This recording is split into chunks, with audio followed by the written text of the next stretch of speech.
Okay guys, right, next video. So what I've done is I've put the connectors on there as per the instructions. Green goes to the green one, it says green on it, and black goes to the black one. The other wire here you can see is for the oil pressure switch which was essentially an original harness, so I've cut that out of the original harness. I put them all through the original grommet, so that they're going to be nice and tucked out of the way when the case is back on. Rest of the stuff I've done is I've wired the rest of the micro digital controller in. Obviously this is just to check it. All the wires are the lengths I want them, but I'm just laying it on top of the bike just to check it. Pretty straightforward really with the wiring. I mean, it's not a big deal at all. Obviously pretty much tells you on there where they go.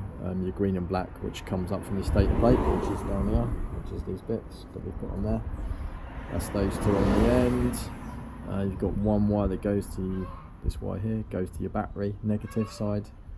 You've got the red and yellow wire here, which goes to the switched live of the coils. So basically that would be normally a red wire that goes up to your coils.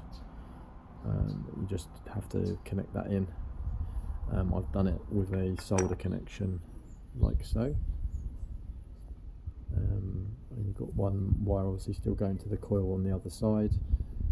And then you've got this wire which is essentially going to the electronic box, and then you've got the other wire here which is going to the other coil.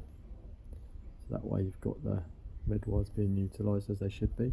So that's your positive. Obviously that only comes on when you turn the ignition on, and that's the wire you want to find that basically once the ignition's turned on you have voltage there, which is the wire you want to use. Yeah, that's pretty much it really, to be fair. It's just a case of wiring it up. I've already checked it, turned it over, and it's sparking lovely, so the spark's working. So yeah, so that's pretty much it is. With regards to the plate, you've got to turn that back roughly so the slots are in the middle of the grooves. You have to turn back anti-clockwise once you've got this all bolted up tight.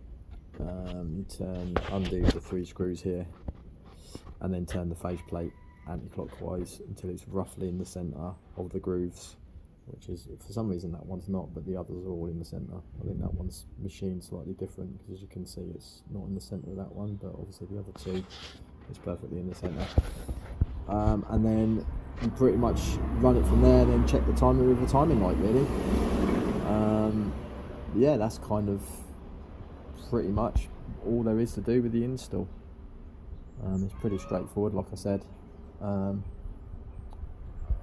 Wiring is pretty straightforward. I mean, if anyone wants me to go through any more in depth with it, then obviously I can, but it's very, very easy to do. You basically only got, I mean, most of the wires are already up at the coil.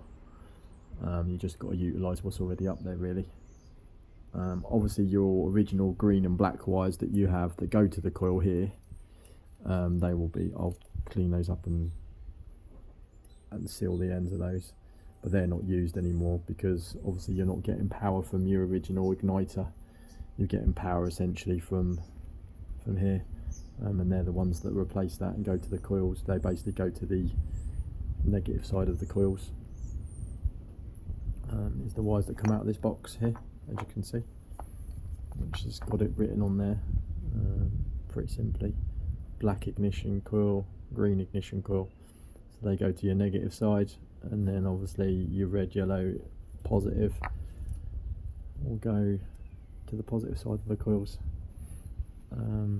Yeah, pretty straightforward really, not particularly complicated when it comes to the wiring. So yeah, so that's pretty much it. It's all installed. Obviously I've got to tidy all the wiring up, put it all back together, but this is just a video sort of just showing you what's involved really. Obviously everyone's going to mount the box in different places and everything else, so that's obviously up to you guys where you want to mount it. Mine will be probably mounted up under the chassis, up under here, properly under there somewhere, out of the way and stop it getting wet and damp and that, and secure. So yeah, hope this video was helpful to people. Maybe it's not. But yeah, you know, maybe someone out there can get something from it. Like I say, I was doing it anyway, so I thought I might as well make a video of it. I've changed all these, I don't know if you noticed as well, but just these have all been changed to the heat shrink ones that I always use. Bullet connectors, they're much more reliable, don't get any water in.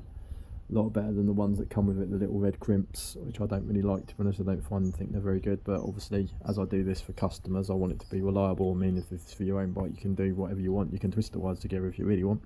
I wouldn't recommend it, but that's up to you. Obviously, as these are, you know, these are for customers and they're paying me, I like to do the best job I can. So